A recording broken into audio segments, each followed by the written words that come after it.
Dans tous les cas, ils savent suturer, ils savent arracher une dent, ils savent réaliser une RCP médicalisée.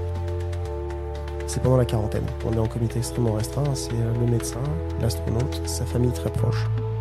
Et surtout le jour du lancement. Ouais. Le jour du lancement, bon, là, tout le monde est focus et Alors, il y a une bascule totale. C'est assez marrant d'avoir une visio avec l'ISS sur son smartphone dans la voiture. Smartphone qui est un smartphone de lézard, hein, c'est pas le smartphone... ouais. Bienvenue dans Médecin qui es-tu, le podcast qui vous plonge dans l'univers captivant du monde médical. Chaque épisode vous offre un regard intime sur la vie des médecins, leurs défis dans le monde professionnel et leurs passions en dehors des salles de consultation. Je m'appelle Maxime Garcia, bienvenue et bonne écoute. Bienvenue dans cette deuxième partie du récit incroyable du docteur Stéphane Alamo, médecin au sein de l'Agence spatiale européenne. On poursuit donc aujourd'hui notre aventure médico-spatiale. Donc on sait qu'on va être désigné pour cette mission, donc on est très content d'être certifié et on enchaîne directement derrière. Okay. Je pars vivre en Allemagne, je pars vivre à Cologne. Hein. Je garde mon appartement à Toulouse, je loue un autre appartement à Cologne et je suis intégré j'ai toute ma vie qui s'organise à Cologne à partir de ce moment-là.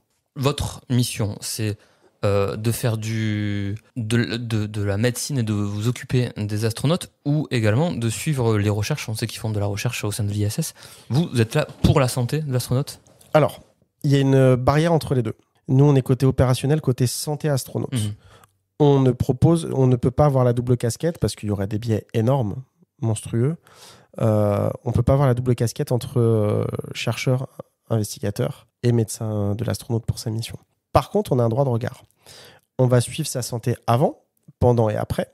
Et on va avoir un droit de regard et de conseil principalement pour l'astronaute. Toutes les données de recherche, il y a des expérimentations de physio. C'est pareil, un appel d'offres qui est fait. Différents laboratoires, instituts proposent des expérimentations. On parle que santé et physiologie sur l'astronaute. Nous, on va avoir un droit de regard et surtout un rôle de conseil pour l'astronaute en disant « Ah, cette expérimentation, on sait que ça s'est déjà fait, c'est bof ou ça fait mal ou il y a plusieurs choses qui vont pas aller. » Ça peut te coûter. Ouais, il y a deux exemples concrets. Alors, en tant que médecin, en plus, on est tributaire de l'emploi du temps de l'astronaute. On a le dernier mot pendant son vol. Deux exemples très concrets. Il y a eu un casque de réalité virtuelle pendant qu'il faisait du vélo dans la station. Et il y avait un problème de fixation. Donc déjà que le mal de l'espace, c'est un peu compliqué au début de la mission. Pour certains, ils l'ont pas tous. En tout cas, pas de la même intensité. Et là, il s'avérait qu'ils faisaient du vélo et ils avaient le casque de réalité virtuelle où ils sont dans la nature en train de pédaler. Sauf que le casque était mal fixé. Enfin, il y a des problèmes de fixation, donc il bougeait. Donc en fait, c'était plus provoquant. C'était métisant en fait. Ok. Qu'une partie de plaisir. Ça a foutu le mal de mer. Ouais, le mal de l'espace. Oui, ça se rapproche un peu. C'est pareil. Et en fait, les astronautes qui avaient déjà expérimenté ça avaient tous fait un retour en disant franchement, c'est cool, on se croirait dans la nature, mais en fait, au bout de 10 minutes, on enlève parce qu'on a envie de vomir, quoi. Okay. Enfin, on n'est pas bien. Et donc, on conseille de dire non, sauf si amélioration. Donc, forcément, l'instigateur a amélioré les choses. Et Andreas, donc c'est le Danois, c'est Andreas Mogensen. Donc Andy, il l'a eu pendant sa mission. Il a adoré parce que ça avait été modifié et qu'en fait lui, il s'était bien fixé et du coup, il a adoré. Okay. Donc c'est comme quoi on fait évoluer les choses aussi. C'est pas juste de dire non. On a un rôle de conseil vraiment à ce moment-là avec les expérimentations. D'autres, on va essayer de mesurer les ardeurs de certains. Alors je comprends tous les investigateurs et les scientifiques qui veulent plein de données, plein de data, etc. Leur dire que 5 tubes de sang le matin juste avant une séance de sport, c'était peut-être pas une bonne idée, encore moins sur une semaine complète. Bon, est-ce qu'on peut pas faire une fois par semaine pendant 5 semaines? Enfin, on essaie de modifier les choses. Il y a des comités éthiques qui valident des expérimentations. Il y a des comités éthiques, il y a un medical board, il y a un board médical qui Mais vous êtes là quand même en deuxième lame pour... Non, on est là en deuxième lame, c'est validé. En fait, ils leur demandent déjà de modifier les choses. Et nous, on est là vraiment sur le ICB, c'est pour le Information Consent Briefing. C'est Info and Consent Briefing. C'est le dernier briefing et les dernières infos données avant le consentement. C'est là où on a le dernier regard. En fait, on va dire voilà. En fait, c'était accepté, mais là, voilà quoi. Ok. Pour revenir un peu sur les 2-3 mois de préparation, donc il y a ce binôme, voire ce trinôme avec les deux médecins. Vous préparez tout ça. T'es au plus près de l'astronaute à ce moment-là. il y a de l'angoisse, on n'entend pas parler parce qu'ils doivent faire un peu bonne figure et ne pas démontrer une quelconque angoisse, mais ça doit être quelque chose d'être face à un astronaute qui va partir et vous êtes là pour sa bonne santé mentale aussi. Qu'est-ce que tu en dis de cette santé mentale à ce moment-là ? Alors, la santé mentale, moi j'ai jamais vu, et pour l'instant ça. Alors il y a des missions anciennes, russes ou américaines, où il y a déjà eu des problématiques de comportement ou psychologique, on va dire, qui ont été vite réglées, qu'on soit bien d'accord. Il y a une psychologue dans l'équipe sur la mission. Il y en a 2 qui travaillent pour l'ESA. Il y a un suivi psychologique avant, pendant et après le vol, au même titre que le médical, au même titre que le sport, que les préparateurs physiques. Ok. C'est vraiment un travail en trinôme. C'est vraiment médecin, psychologue, préparateur physique. Chacun, d'ailleurs, pendant le vol, a ses consultations spécifiques. Okay. Consultation médicale toutes les semaines, exercice avec les préparateurs physiques toutes les 2 semaines et psychologue toutes les 2 semaines aussi. Ok. J'ai jamais ressenti aucune anxiété chez les astronautes. Et la partie psychologique est globalement simple. Il y a des problématiques liées propres au vol spatial, mais pas au point d'avoir des angoisses ou quelque chose qui puisse dévier vers le problématique ou pathologique. La sélection, au final, est tellement drastique, notamment sur le plan psychologique, que c'est rare de passer à côté de quelque chose. Il n'y a jamais eu une décompensation dépressive, anxio-dépressive, soit avant, soit au cours du vol. Il y a eu des moments. Alors, je parle pas de ce que d'expérience, je parle de ce qui se sait, du débriefing d'autres missions. Alors, pareil, pas des missions récentes sur l'ISS, mais effectivement, sur les anciennes missions, sur l'histoire du spatial, on va dire, il y a déjà eu des comportements limites. Il y en a qui sont connus. Il y a déjà eu une pseudo-mutinerie en vol où les astronautes ont dit non, ça on peut pas le faire. Donc, ils ont fait la grève des expériences pendant une journée en disant on fera aucune expérience si vous nous laissez pas plus de temps libre. Il y a déjà eu ce type d'épisode, mais c'est jamais grave. Il y a une sélection qui est tellement drastique sur le psychologique que c'est rare de passer à côté. Tu disais tout à l'heure que que certains médecins pouvaient devenir astronautes. Les astronautes qui ne sont pas médecins, est-ce qu'ils ont une formation médicale pour, je sais pas, faire un geste en cours de mission, savoir réaliser des points, savoir faire des gestes de premier secours? Il y a un enseignement médical qui est fait? Il y a même plusieurs niveaux. Pendant leur entraînement de base, ils ont un enseignement médical de base sur la physiologie, ce qu'ils vont ressentir, ce qui risque de leur arriver et quels vont être les effets néfastes. Ils ont une formation médicale aux gestes et aux soins. Sur plusieurs niveaux d'accréditation. Il y a le niveau de base et il y a ce qu'on appelle en vol, il y a forcément ce qu'on appelle sur l'ISS toujours un CMO pour Crew Medical Officer, qui va être un peu le décideur médical à bord, qui lui est un peu le commandant du médical, même s'il y a toujours le commandant de la station au-dessus. Il y a un certain niveau. Dans tous les cas, ils savent suturer, ils savent arracher une dent, ils savent réaliser une RCP médicalisée, ils savent... Une RCP médicalisée, c'est-à-dire qu'ils se mettent en réunion pour prendre des décisions ? Non, RCP au sens réanimation cardio-pulmonaire. Non, aucun souci. Non. Alors oui, ça c'est leur métier. Ils prennent des décisions avec nous en comité. Enfin, on fait des réunions médicales avec eux, mais non, il y a. Je suis désolé pour tous les gens qui se sont marrés à ce moment-là. On fait pas de RCP, je pense, dans l'ISS. Alors non. Et oui, à la fois. Il y a des décisions parfois qu'il faut prendre au niveau médical quand il y a des problématiques. Donc, il n'y a pas de RCP, mais il y a quand même des groupes de travail qui peuvent se monter. Mais non, réanimation cardio-pulmonaire médicalisée poussée, ils savent faire. Certains, les CMO savent amputer aussi, amputation basique. Il y a pas mal de gestes, oui, effectivement, qui sont possibles. Il y a du matériel de bloc, de quoi faire un bloc. Quelques matériels, alors pas de bloc. Bon, déjà, l'environnement est déjà suffisamment aseptisé, mais effectivement, ils peuvent faire ce genre de choses. Alors, pas forcément le matériel incroyable pour amputer. C'est un peu dans la suite des choses. Ils sont formés aux gestes, ils sont formés aussi au médical, ils sont formés à de la pharmaco aussi. En fait, en vol, ils ont plusieurs kits médicaux avec différents types de médicaments, différents types de matériel. Il y a des kits qu'ils peuvent utiliser seuls, sans conseil médical. C'est du traitement symptomatique. Ils ont le droit d'utiliser certains médicaments. Paracétamol. Ouais, ça va. Alors ça va un peu plus loin, c'est plus à l'américaine. C'est un peu plus vénère. un peu plus un cran au-dessus. Avec certaines choses qui sont, je pense, plus autorisées en France. Mais ils peuvent effectivement utiliser ça en fonction des symptômes, etc. Il y a des kits qui ne peuvent pas utiliser ou d'autres médicaments qui ne peuvent pas prendre sans avis médical. Ils ont aussi des checklists en cas d'urgence. En fait, ils débutent la prise en charge. Ils ont des checklists pour pas mal de pathologies. C'est un gros pavé aussi. Et en fait, ils sont relayés après par le sol. Okay. En cas d'urgence ou d'événement médical, en fait, il y a 3 types, on va dire, de moyens, enfin d'urgence ou de problématiques médicales à bord. Il y a les problématiques non urgentes. Je me sens congestionné, j'ai mal à l'oreille, un début d'otite, conjonctivite, peu importe. Auquel cas, ils nous en parlent pendant la consultation hebdomadaire, où ils peuvent demander à n'importe quel moment, via les ingénieurs biomédicaux, via le Capcom ou l'Eurocom, donc leur filière de communication, ils peuvent demander à avoir une consultation non programmée. Okay. Alors avec les nouvelles technologies, parfois ça surprend. Moi, ça m'est arrivé, j'ai reçu un SMS disant consultation maintenant, tel lien. Faut suivre le lien. Attends, ouais. je me suis demandé si c'était pas un spam. Non, pas du tout. Le lien vers l'ISS. C'est ça, c'est assez marrant. Oui, je l'ai fait dans ma voiture et c'est vrai. C'est assez marrant d'avoir une visio avec l'ISS sur son smartphone dans la voiture. Smartphone qui est un smartphone de l'ESA, hein, c'est pas le smartphone. Ouais. Non, mais c'est des choses encryptées, sécurisées. Oui, c'est okay. pas... Mais ça reste un... On va pas citer de marque, mais ça reste un smartphone qu'on a classique. Quoi. J'ai une puce, j'ai une SIM allemande donnée par l'ESA. face to face dans ta voiture. C'est ça, exactement.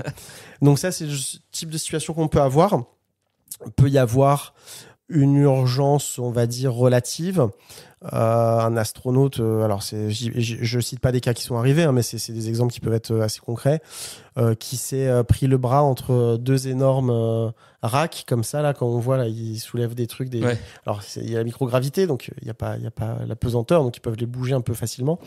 Même si ça reste lourd, il faut donner de l'inertie au truc, mais ils peuvent se coincer un bras entre 2 racks, donc une fracture, on peut imaginer une fracture, on peut imaginer un astronaute qui a de la diarrhée depuis 2 jours, qui est très déshydraté, et puis c'est les autres membres de l'équipage dans la station, on voit qu'il va de moins en moins bien, donc là ils appellent le sol directement, et on organise une consultation urgente, et généralement c'est un médecin qui est à la console, donc si c'est sur la zone horaire où ça correspond bien, c'est le médecin de l'agence de l'astronaute.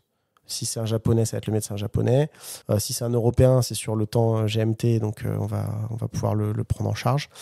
Sinon, sur le segment américain, et c'est là où il y a un rapport de hiérarchie qui s'installe dans les procédures, j'entends uniquement, pas entre agences, parce que dans les procédures, parce qu'après on travaille quoi qu'il arrive ensemble, en coordination, mais c'est la NASA qui va prendre le dessus. Si il fait nuit ou si c'est 6h le matin ou si même chez eux ils ont un médecin d'astreinte, on est d'astreinte H24 nous aussi et 7 jours sur 7, mais effectivement c'est le médecin des États-Unis qui va être réveillé en premier à Houston, qui va aller à la console à Houston et qui va être en lien directement avec l'astronaute en cas d'urgence relative. Et en cas d'urgence absolue, c'est la console à Houston aussi. Et en fait là c'est plus du tout la même chose. Les astronautes commencent la prise en charge via les checklists, et à un moment dans la checklist en fait ils ont le début de la prise en charge, c'est quasiment pareil pour toutes les checklists. Il y a faire ci, faire ça, mettre sur... du coup, on va imaginer un arrêt cardiaque, on ne peut pas masser dans l'espace. Ouais. Il faut harnacher, il y a une table exprès, une sorte de plan dur exprès. On harnache, en fait, on strappe la personne en arrêt cardiaque, l'astronaute en arrêt cardiaque. Puis il y a une manière de masser, donc ils vont avoir toutes les étapes comme ça. Et à un moment, dans ces étapes de prise en charge, il y a, allez, maintenant c'est le moment, il faut appeler le sol. Il faut contacter ce qu'on appelle MCCH, c'est pour Mission Control Center Houston. Là, on arrête, vous avez commencé la prise en charge. Maintenant, c'est le moment où il faut demander au médecin d'intervenir. Donc, c'est pour qu'ils ne perdent pas de temps au final sur la démarche de prise en charge dans l'urgence, qui commence la prise en charge et qu'après, ils contactent le sol. Et à ce moment-là, si le médecin n'est pas à la console parce que c'est la nuit, par exemple, il y a toujours un ingénieur biomédical qui est là. C'est eux qui vont commencer à donner les autres consignes qui suivent. Ils ont, pareil, un booklet, un bouquin comme ça où ils ont toutes les procédures et pouvoir continuer à les suivre et vérifier qu'ils font bien toutes les étapes. Et le médecin est appelé, donc à Houston est appelé, va se rendre à la console immédiatement. Pareil, il commence la prise en charge. Après, il nous prévient. Si c'est un Européen, il va nous dire voilà, il se passe ça. Il a fait un choc anaphylactique, on a dû l'injecter de l'adré.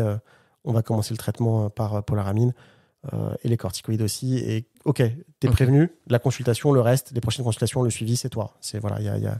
On se met toujours en coordination. Il nous appelle, il nous réveille la nuit aussi. Il n'y a jamais eu aucun souci là-dessus. Mais ce sont la NASA, les Américains, dans leur centre de contrôle, c'est eux qui sont décideurs et qui interviennent en premier sur le segment américain. Idem avec les Russes. Idem sur le segment russe. Il y a une partie très intéressante, une période très intéressante, c'est celle qui approche du vol, du décollage. Vous avez, je pense, une relation qui s'est construite avec l'astronaute. C'est vous qui l'accompagnez au sein du vaisseau, au sein de la... Alors, on fait tout jusqu'au bout. On a une relation qui se construit assez rapidement les premiers mois avant, même avant d'être temps plein. J'avais été le suivre notamment pendant son entraînement centrifugeuse. C'était dans l'Ohio, aux États-Unis, sur une base de l'Air Force. On avait passé quelques jours. C'était mon premier contact avec certains médecins de la NASA aussi. Donc les médecins qui vont suivre il y a les 4 astronautes de l'équipage en fait. Donc on découvre les 4 astronautes de l'équipage. Donc c'est coéquipiers. On va découvrir aussi les autres médecins qui vont suivre les autres astronautes. On a eu beaucoup de chance avec Alessandro parce que sur notre mission c'était une première mondiale. C'est la première fois où on avait 4 nationalités dans une seule capsule. Donc il y avait un astronaute russe, Kostya, Konstantin Borisov. Il y avait une astronaute américaine, Jasmine, un astronaute japonais, Satoshi, et Andreas Mogensen, le danois. Donc en fait, on avait 4 agences spatiales qui bossaient ensemble. Et ça, c'était assez inédit. Incroyable. Donc commence à s'installer un petit peu nos premières relations personnelles et de travail avec les médecins des différentes agences. Donc il y avait Roscosmos, JAXA pour le Japon, la NASA. Et commence à s'installer aussi effectivement notre relation avec l'astronaute. À ce moment-là, on va le suivre sur différents entraînements. Alors parfois, on les suit aussi. Alors nous, ça n'avait pas été le cas. Ça n'a pas été le cas, mais on les suit aussi pendant leur stage de survie qui dure 1 semaine. On est avec eux, donc ça rapproche pas mal. Pour différentes raisons, ça ne s'est pas fait sur cette mission. Et puis après, on arrive à Houston. Ils sont à Houston aussi. On les suit pendant leur entraînement en piscine. On se voit un peu en dehors, on construit une relation. Et puis finalement, là où va y avoir le plus de relations qui va s'installer, c'est pendant la quarantaine. Pendant la quarantaine, qui à l'époque du Covid était d'1 mois, qui est de 2 semaines en temps classique, ce qui était notre cas, donc c'était 2 semaines. On est en comité extrêmement restreint. C'est le médecin, l'astronaute, sa famille très proche. Et basta. Ah ouais. Et des astronautes de support. Alors à l'époque, il y avait l'équipage secondaire, ça n'existe plus actuellement. En tout cas, ça se fait plus pour les décollages avec SpaceX. Mais on va rester effectivement avec... Il n'y a même pas côté 1G, côté... Si, il y a 2-3 personnes qui vont suivre. Il y a le coordonnateur du planning sur place, coordonnateur des expérimentations aussi. C'est pas beaucoup de monde. Ça fait vraiment pas beaucoup de monde. Donc moment incroyable, quoi. Moment incroyable, oui. Et puis ça permet de créer du lien. La quarantaine, on dit que ça dure 15 jours officiellement. Un lancement, on le sait tous, surtout avec l'expérience, c'est toujours repoussé. C'est reporté, ouais. C'est toujours reporté, repoussé. Et moi, j'ai dû faire 1 mois de quarantaine, je crois. Alors, pas 1 mois complet. Ça a été repoussé, j'ai pas fait 1 mois complet de quarantaine. Par contre, on a eu une période d'attente assez longue avant la quarantaine. Et puis là, on est avec tout l'équipage, tous les membres d'équipage, avec leurs familles proches en tout cas. On est dans un centre on a 2 centres. Il y en a un qui est dans le Johnson Space Center à Houston, où on travaille pour la NASA.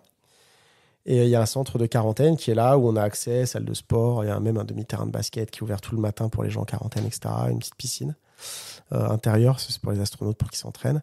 Et puis on a des chambres, des lieux de convivialité, un énorme salon avec une grande télé, on peut se regarder des films, une cuisine où on va tous manger ensemble. Il y a des gens qui sont masqués, habillés, qui viennent nous préparer, à manger. Il y a des frigos qui sont remplis de tout. Enfin, c'est. Tu vas monter la pression, notamment côté familial. La famille, en général, plus que les acteurs eux-mêmes, voient le truc monter quand même. La famille peut-être un peu plus. Les astronautes, eux, ils ont. J'ai eu l'impression, en tout cas, dans les discussions, qu'il y a deux moods différents. Il y a un premier mood où la mission approche, ils sont quand même assez excités et concentrés. Ils sont vraiment sur un mode assez focus, en dehors des moments de convivialité. La famille peut-être un peu plus stressée, ça dépend desquels. Moi, je n'ai pas l'impression que ça m'a donné du côté de mon astronaute. Et le deuxième mood qu'ils ont, c'est que finalement, pendant cette période de quarantaine, c'est là où ils ont le moins de choses à gérer.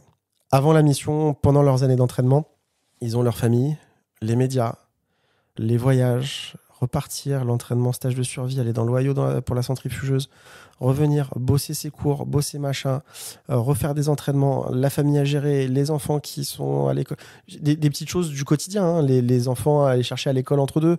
Pendant la quarantaine, tout ça, ça s'arrête. C'est eux, leur famille, le décollage, la mission, elle est là, c'est dans 2 semaines, ça va partir. Donc finalement, c'est une période où ils sont plus détendus. Parce qu'il n'y a plus tout ça à gérer. Personne ne les appelle, il n'y a pas les médias, etc. très calmes. Ils sont dans une bulle. Donc, on ressent plus de la détente. Moi, j'ai ressenti plus un état d'esprit détendu, on va dire, à ce moment-là. Et puis après, on change. On part tout ce beau petit monde dans des avions d'affaires, des jets privés de la NASA. Enfin, c'est pas privé, c'est des avions d'affaires de la NASA. Et on part en Floride, là où il y a le centre de lancement, donc à Cap Canaveral, au Kennedy Space Center. Et là, effectivement, on est 5 jours dans un autre centre de quarantaine. Et on a ce qu'on appelle le sleep shift. On doit se réaligner par rapport à l'heure américaine. Dans l'ISS, c'est l'heure universelle, c'est le temps GMT. Ce qui est pratique pour nous, Européens, parce qu'on a la même journée de travail que les astronautes. Ce qui l'est beaucoup moins quand on doit préparer le lancement. Et le night ou sleep shift, on vit la nuit, quasiment, sur le Kennedy Space Center. Alors, ça a du bon. C'est des très bons moments, des très bons souvenirs, des anecdotes. On a tout le Kennedy Space Center, c'est immense. Hein. Il y a une base de l'armée américaine, il y a une partie de SpaceX là-bas, il y a toute la partie de la NASA aussi, c'est immense. On peut se déplacer qu'en voiture. On allait la nuit dans les marécages, là, l'équivalent des Everglades. C'est en Floride, on allait chasser l'alligator. Enfin, on allait traquer l'alligator. Il y a une plage aussi qui ça donne sur le bord de mer. Donc, on a une plage, il y a les astronautes, alors nous on n'y va pas, ils sont avec leur famille et leurs coéquipiers, mais les autres membres d'équipage, mais ils ont une beach house, ils ont une maison où ils peuvent aller se reposer aussi au bord de la plage. Nous on allait à la plage, on a été voir des lacs avec des lamantins. Enfin, tout ça à la période de J-5. Finalement, c'est la période qui est la plus détente parce que vraiment c'est tellement une charge de travail énorme avant pour préparer tout ça, pour arriver dans les meilleures conditions médicales, mais aussi en termes de coordination, de tout parce qu'on fait aussi partie de tout ce groupe qui coordonne tout ça. On fait pas que de la médecine et vraiment c'est important, c'est ce que je disais tout à l'heure.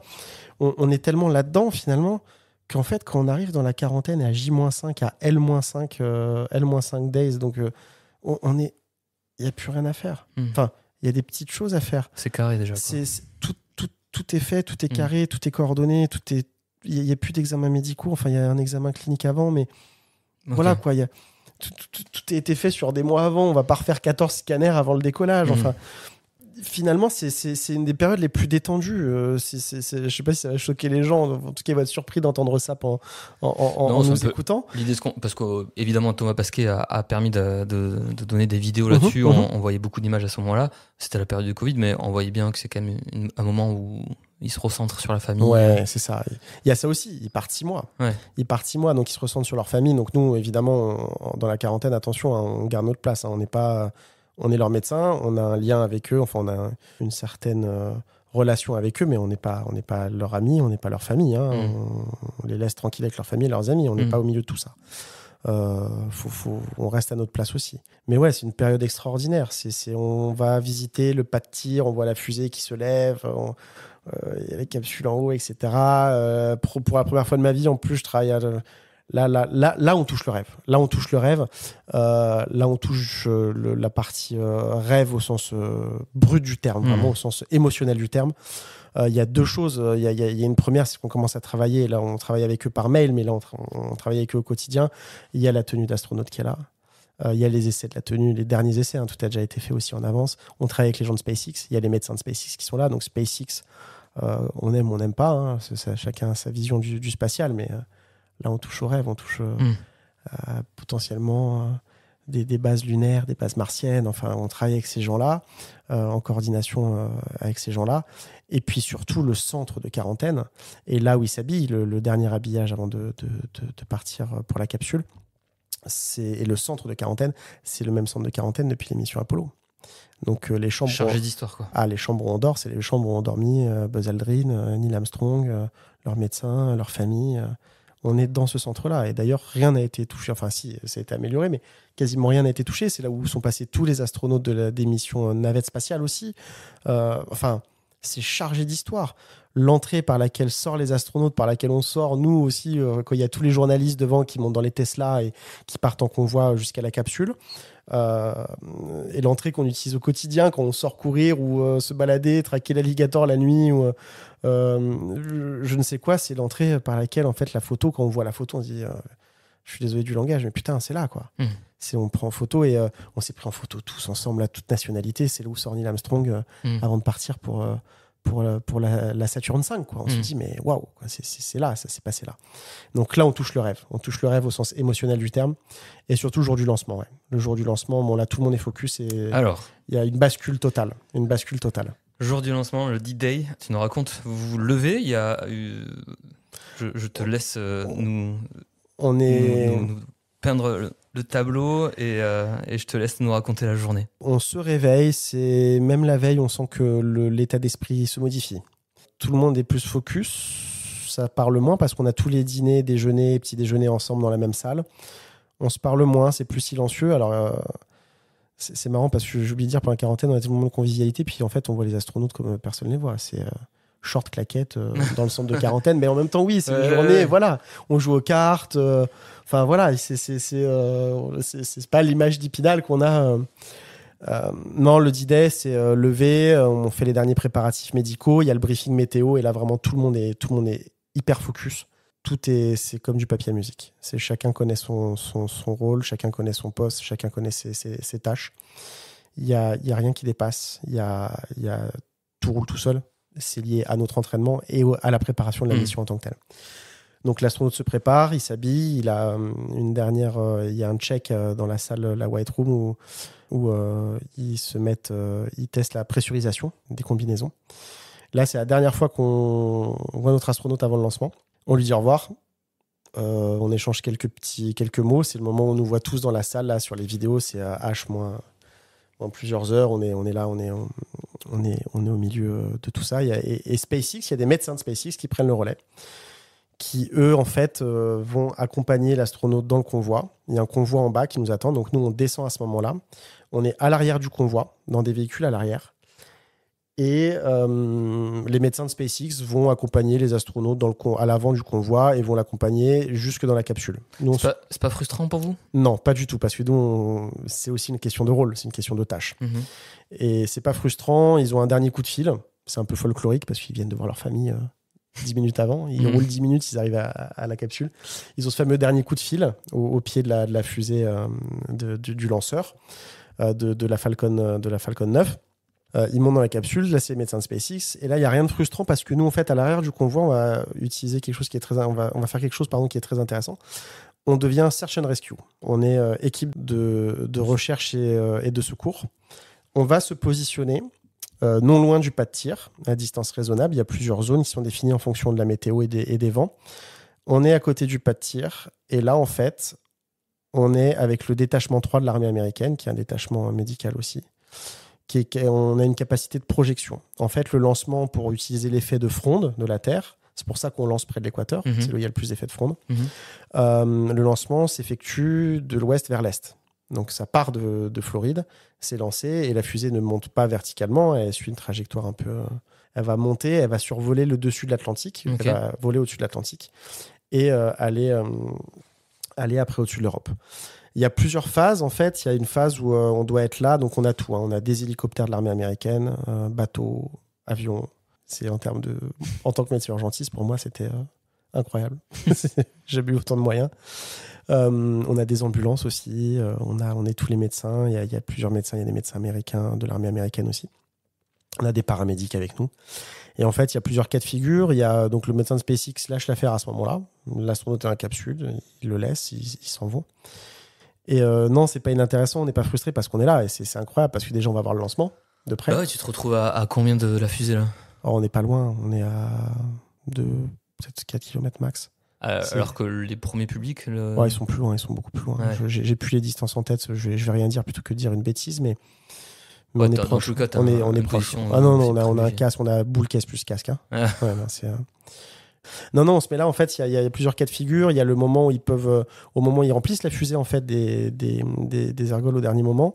En fait, ils peuvent soit s'extirper de la capsule, l'ouvrir, s'extirper. Ils ont des sortes de tyroliennes, des bacs reliés des tyroliennes qui les amènent directement sur la plage. Il faut aller les chercher à ce moment-là. S'il y a une fuite de gaz ou une fuite de carburant ou d'ergol. Et en fait, à ce moment-là, ils s'extirent. Puis il y a aussi, une fois que la fusée est remplie, le bras qui leur permettait d'accéder à la capsule se rétracte. Et à ce moment-là, il y a ce qu'on appelle, en fait, la capsule peut s'arracher. Elle se détache avec des rétrofusées et elle s'arrache. En fait, elle s'éjecte. Auquel cas, il faut aller les chercher là où ça s'est éjecté. quelque part, pas loin du Kennedy Space Center, souvent dans l'eau, côté mer. Donc, il faut y aller en bateau ou en hélico. Et il y a la partie où cette capsule peut aussi s'éjecter s'il y a un problème sur la fusée ou si le lanceur explose au moment où ils sont au-dessus de l'Atlantique. Alors là, il faut aller les chercher effectivement beaucoup plus loin. Dans notre sac, on n'a rien. Tout l'équipement médical, c'est le détachement 3 qui l'a. Par contre, on a obligation d'avoir 3 jours de vêtements et notre passeport, au cas où on doit aller chercher la capsule on ne sait où. Parce que finalement, une fois que l'Atlantique a été survolé, quand on arrive aux portes de l'Europe, en Angleterre, c'est plus du tout la même chose. Si la capsule s'arrache, elle est déjà suffisamment en orbite pour pouvoir se permettre de faire plusieurs fois le tour de la Terre et faire une réentrée contrôlée, en fait. Ok. C'est plus une réentrée non contrôlée. Enfin, c'est toujours contrôlé, mais plus on a le choix du lieu, on va dire. Mais au cas où on n'ait quand même pas le choix du lieu et que ça aille dans les steppes de Mongolie ou je ne sais où, il faut qu'on ait notre passeport avec nous pour aller chercher les astronautes à cet endroit-là. Ils seront secourus par d'autres secours, mais il faut qu'on puisse prêt aller à chercher. partir dans des endroits. Exactement, on a un avion qui est prêt, des hélicoptères. D'ailleurs, ça faisait partie de notre entraînement. On a l'entraînement d'exercice pour s'extirper d'hélicoptères si jamais il y a un crash dans l'eau. On a nos équipements avec bouteilles d'oxygène, petites bouteilles de plongée et puis gilet de sauvetage. Donc ça fait partie de nos entraînements. On a des entraînements physiques incroyable. Et de survie aussi, oui, en tant que médecin. On a ça aussi. Et puis voilà, le lancement, quoi. Incroyable. Le lancement. Parfois, c'est annulé. Alors nous, on a eu le cas, ça a été annulé à H- quelques heures. On était dans les derniers préparatifs médicaux. Voilà. Donc du coup, on a dû repousser au lendemain. Mais c'est assez incroyable. Et puis le lancement, c'est assez incroyable. Tu flippes pour ton astronaute ? Non. T'as confiance à la machine ? Totale confiance dans la machine, dans le lanceur. Et puis en plus, l'astronaute, on l'a pas forcément tout de suite parce qu'il y a ce qu'on appelle une phase de vol libre, qui est une phase où ils vont orbiter plusieurs fois pour s'aligner sur l'ISS, s'aligner sur la vitesse de l'ISS et pouvoir s'arrimer. En fait, il y a toute une période d'approche de l'ISS. Et en fait, tant qu'ils sont dans la capsule, alors ça peut durer quelques heures, quelques jours, ça dépend. C'est aussi le cas pour Soyouz. Et à ce moment-là, en fait, on n'intervient pas non plus. Alors ça, c'est des accords qui sont passés, qui sont comme ça. Pendant cette phase de vol, quand ils sont toujours en coordination, on communique entre nous, il n'y a pas de « je te dirai pas, ça ne te regarde pas ». C'est le médecin de SpaceX, dans le centre de contrôle de SpaceX, qui gère le médical à ce moment-là. Okay. Les premières consultations, notamment quand ils sont sujets au mal de l'espace, etc., quand ils entrent dans cette phase de début de microgravité, c'est à ce moment-là, en fait, il peut y avoir des symptômes. Mais en fait, on a un protocole avant, on les prémédique avant. On a un protocole pendant. On écrit au médecin de SpaceX en disant moi, docteur un tel ou une telle de l'Agence spatiale européenne, j'ai envie, si jamais il a le mal de l'espace, d'utiliser ça comme médicament. Et on met d'ailleurs des médicaments dans leur. Ils ont une petite sacoche sur la jambe. Ils ont un kit personnel médical sur leur sacoche. On dit j'ai prévu ça. Est-ce que tu peux lui donner ça? On coordonne tout avant. Et même si ça arrive pendant, ils nous appellent. Si un problème, ils nous appellent. Ils vont pas dire au fait, il y a 2 jours avant l'arrimage, il s'est passé ça. Non, ils nous appellent direct. Okay. Et nous, nos premières consultations commencent à partir du moment où ils sont arrimés, ils sont rentrés officiellement dans l'ISS. Ok. Et là, une consultation par semaine, tu disais ? Ouais, une consultation par semaine. Vous faites une consultation qui globale. Avec là aussi un checkpoint pour à chaque fois ne rien rater. Plein de choses. On a des bullet points ou des checklists pour rien rater, mais on doit avoir pas mal de choses. On doit avoir son temps de travail. Comme je disais, on est tributaire de ça. On doit avoir son temps de travail, trouver un équilibre entre le temps de travail, le temps de repos, le temps d'expérimentation, le sport. On doit vérifier à ce qu'il fasse bien son sport, qu'il ne se blesse pas. On est toujours en coordination avec les préparateurs physiques parce qu'on doit vérifier qu'ils reçoivent les bonnes prescriptions sur les machines de sport. On leur demande comment va le moral aussi, parce que même s'il y a une consultation bi-hebdomadaire avec la psychologue, on est tous un petit peu, même les préparateurs physiques, on est tous un petit peu à l'affût du moindre changement d'humeur sur des petites choses. Ça peut être... il s'alimente moins ou il fait plus qu'1 heure. Finalement, dans l'ISS, tout est réglé, tout est protocolisé, mais ils font ce qu'ils veulent aussi. S'ils ont envie de faire qu'1 heure et demie de sport, ils font qu'1 heure et demie de sport. Ils sont 2 heures de prévu. Si à un moment il en a marre, ou elle en a marre d'ailleurs. Peu importe, ils font ce qu'ils veulent. Ils font ce qu'ils veulent. Donc on peut le voir en disant tiens, ça fait quand même 2-3 jours là, j'ai vu là avec ceux qui s'occupent du planning que tu avais fini le sport 1 demi-heure plus tôt, tu te sens plus fatigué que d'habitude, qu'est-ce qui se passe, est-ce que c'est le moral? On a l'essence au sens téléconsultation, c'est très bizarre c'est de la télémédecine, mais on a l'essence en éveil en fait. On est toujours là un petit peu sur le qui-vive en disant ah ok bon là globalement ça se passe bien, les consultations c'est très court mais voilà. Et puis on doit poser des questions sur le sport, comment ça se passe, est-ce que t'as mal, l'épaule ça va mieux, le coude là on va arrêter tel type d'exercice pendant une semaine, on reprendra après. On fait de la gestion du quotidien, du temps. Moi, ça m'est arrivé. Alors, il n'y a pas de secret dans ce que je dis. Il y avait une expérimentation qui devait avoir lieu et qui, en fait, devait prendre place le week-end. Donc, en fait, on a dû négocier à un moment le fait que s'il travaillait sur cette expérience le week-end, il aurait du temps libre en semaine en contrepartie. Ce genre de choses, voilà, qu'on va gérer. Et puis après, nous, on a le côté médical, consultation, et on a le côté coordination aussi, au sein de l'ESA et avec la NASA, parce qu'une fois de plus, c'est eux qui sont responsables des astronautes côté segment américain. On a toutes les réunions, en fait, toutes les réunions avec la directrice de vol, le directeur de mission, ce genre de choses. En fait, le médecin, on a une place vraiment importante. Okay. Alors souvent, ça tient à dire rien à reporter, tout va bien, on continue. Tant mieux. Souvent c'est en rapport à ça, mais s'il y a des problématiques médicales en vol ou d'autres problématiques, on va nous demander notre avis ou alors on va nous demander conseil en disant il y a telle urgence ou telle pathologie à bord, on doit la traiter pendant une semaine, ça veut dire que la sortie extravéhiculaire on doit la repousser, ça veut dire que le sport on doit se calmer pendant une semaine, donc il sera moins en forme pour l'expérimentation la semaine d'après. Il y a tout ça à coordonner en fait, et ça on le fait avec tous les directeurs de programme. Ils sont demandeurs de la consultation, ça leur fait du bien, tu vas me dire des fois oui, des fois non, mais je veux dire, c'est un moment important pour eux dans leur semaine. J'en connais qu'un. Ouais, c'est vrai. Il n'était pas très médecin. Ok. On va dire ça comme ça. Ce que je comprends, et ça fait partie de la relation aussi, faut qu'on se mette... ouais. Faut qu'on se mette... ouais, on ne doit pas s'imposer déjà. Comme je disais, on est s'imposer au milieu de leur famille pendant la quarantaine, etc. On a une place quand même... à garder et ne pas imposer non plus notre médecine forcément omniprésente. Nous, ça a été dit, on a des briefings avant la mission, même 6 mois avant. On a le premier briefing médical 6 mois avant, on commence à mettre en place les choses. Et on discute aussi de ce qu'a envie de l'astronaute. Il m'a dit, moi, j'ai pas envie d'être surmédicalisé, qu'on me fasse une écho tous les 3 jours parce que j'ai l'épaule qui me fait mal ou parce que j'ai le genou qui grince. Ou, voilà, quoi. J'ai envie de faire ma vie comme je l'entends dans l'ISS et j'ai envie de faire ma vie comme je la fais sur Terre, en fait. Si j'ai mal au genou, je ferai une demi-heure de moins de sport. Ouais. Et puis, on va pas forcément... J'ai pas demandé une consultation tous les 2 jours parce que j'ai mal au genou, quoi.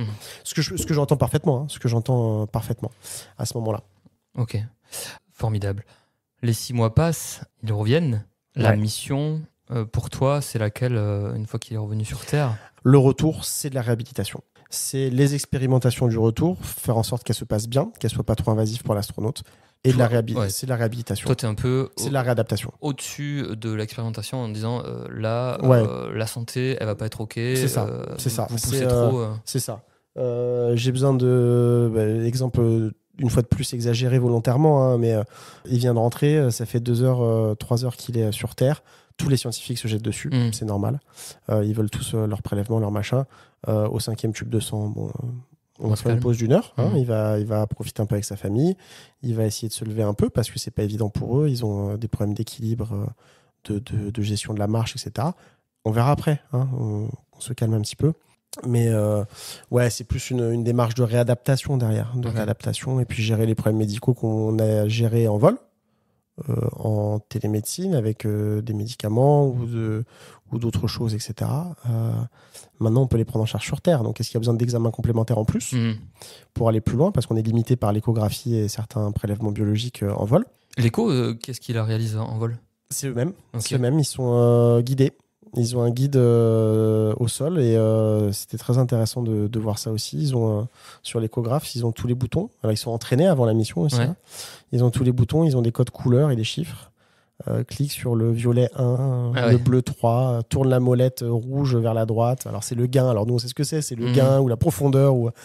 Et eux on leur dit ça comme ça en fait et ils placent. Alors soit ils se le font eux-mêmes et quelqu'un gère l'appareil à écho, soit c'est l'inverse. Enfin ils se débrouillent un peu.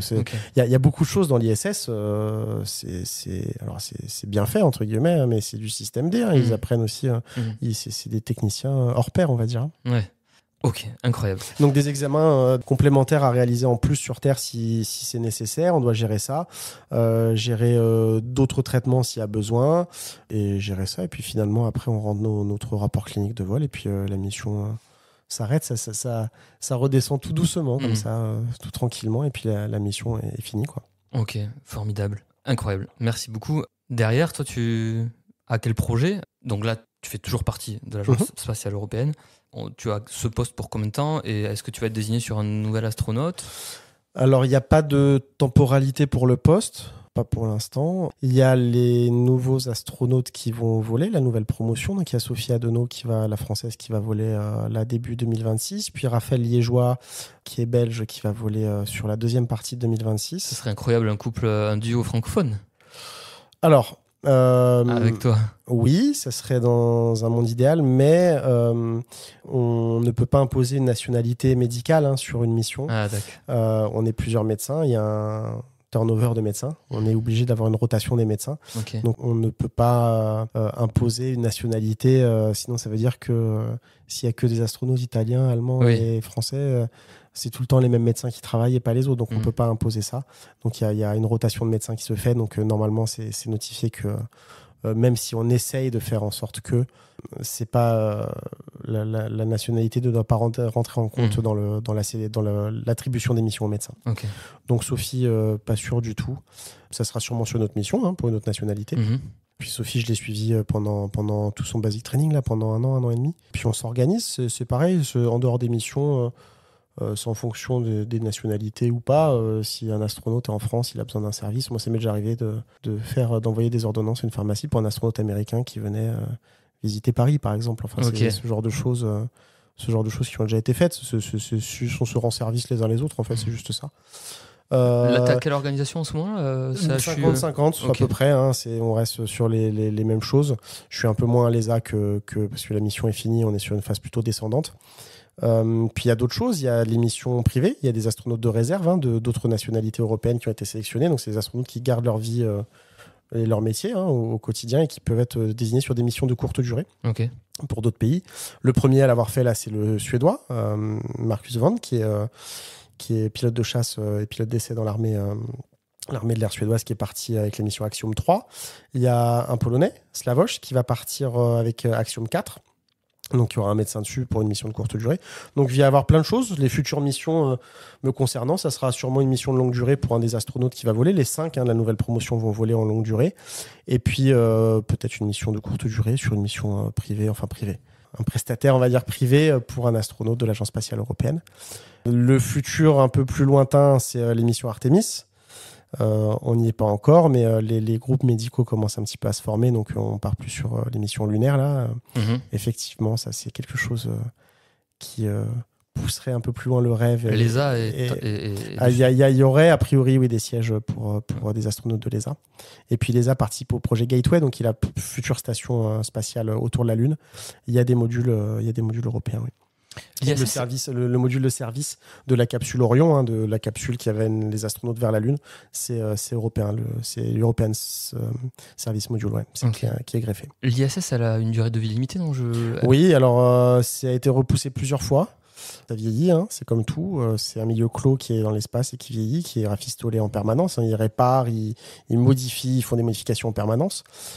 C'est une des principales missions des sorties extravéhiculaires. C'est pas juste pour être en dehors de la station, parce que c'est quand même très dangereux. C'est pour réparer ou modifier des choses sur l'ISS. Peut-être que ça va s'arrêter de 2028-2030, on verra pour l'instant. Il y aura des stations privées aussi, Axiom, qui pour l'instant fait des missions de courte durée privée sur l'ISS, a comme projet de monter sa propre station et de la commencer à partir de l'ISS, c'est-à-dire qu'il grefferait un module, plusieurs modules, comme ça, un peu de manière protéiforme. Ils créeraient leur station à partir, comme un Lego, à partir de l'ISS, puis se détacheraient après pour avoir leur propre station. Donc des missions Axiom, des missions ISS, longue durée, des missions lunaires, je l'espère. Là, ça serait encore aller plus loin dans le rêve. Et puis, tout n'est pas fermé, on va dire. Alors ça, c'est pareil, on ne peut pas l'espérer ni l'avoir comme projet. Il y a la notion de parastronaute, première fois mondiale. C'est en Europe, pendant la dernière sélection. Il y a John McFall, qui est donc parastronaute. Dis-moi. Qui est donc un astronaute avec un handicap, avec une déficience. Donc, John, qui est chirurgien orthopédiste en Angleterre, est amputé. au niveau de la cuisse, au niveau d'un des membres inférieurs. Ouais. Donc, c'est un projet c'est ce qu'on appelle une étude de faisabilité. Le nom, c'est le projet Fly. Et je pense je lui souhaite surtout, et on va tout faire pour qu'il vole. C'est comment faire en sorte que quelqu'un avec un handicap, là, c'est ce type de handicap qui a été sélectionné parce que sur l'étude de faisabilité, mais on peut imaginer plein de choses en fait. On peut imaginer énormément de choses. Et donc là, c'est comment faire en sorte qu'il puisse voler en sécurité. Donc, quel type de prothèse, comment, quelle phase de vol, quelles sont les missions qu'on peut lui attribuer, etc., sous quelle forme. Il y a tout un projet, toute une étude de faisabilité. Et puis un jour, peut-être qu'ils sélectionneront d'autres parastronautes. Et puis, pourquoi pas des daltoniens. Donc, ça serait un peu l'aboutissement de tout ça, effectivement, devenir astronaute un jour. En tout cas, aller de moi-même dans l'espace. Et on verra, ça fait partie du rêve. Pourquoi pas des daltoniens? On peut imaginer plein de solutions techniques et technologiques pour des daltoniens dans l'espace. Ouais. Stéphane, c'était incroyable. Merci beaucoup. Merci à toi, merci à vous. Ouais. Il y aurait évidemment 75 000 questions possibles de plus, mais merci. Et puis, les gens vont écouter comme moi avec une grande attention. Merci beaucoup. Merci à toi, merci à vous. À bientôt tout le monde. Voilà, c'était un épisode de Médecin qui es-tu. Merci d'avoir écouté. Je vous invite à vous abonner en cliquant sur la petite clochette. Comme ça, vous serez averti de la sortie de nouveaux épisodes. À bientôt.